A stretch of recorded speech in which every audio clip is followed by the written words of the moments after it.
আল্লাহ আপনার কাছে অনেক পয়সা করি চাই, এরকম একটা দোয়া আমি আজ বলতে পাইনি। আপনারা পাইছেন?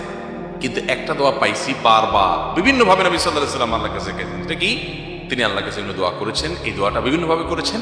আল্লাহুম্মা ইন্নী আসআলুকাল আফিয়াহ ফিদ দুনিয়া ওয়াল আখিরাহ। আল্লাহ, দুনিয়াতে আপনার কাছে আমি শান্তি চাই, আখিরাতে শান্তি চাই। আমি যাকে মনে করছি এর সাথে আমার শান্তি হবে, এটা না হয়ে অন্য কোনো জায়গা হতে পারে। যেখানে শান্তি হবে ওখানে আল্লাহ আপনি আমাকে নিয়ে যান।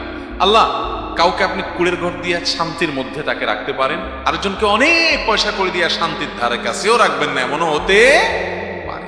বাবা মা, পরিবারের লোকেরা আপনাকে বাধ্য করে হারামে যাইতে, তাদেরকে বুঝান, চোখের পানি ফেলেন। কোন ওলামা একরামকে দিয়ে কাউন্সেলিং করেন যে হারাম কি হালাল কি।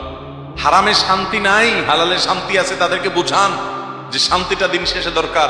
আমি হারামে যাব না, আমি ওই প্রতিযোগিতা করব না যে তার আরেকজনের ছেলে লাখ লাখ টাকা কোটি কোটি টাকা বানায়, আমি কম্পিটিশনে যাব না। আমি সততার কম্পিটিশনে থাকবো।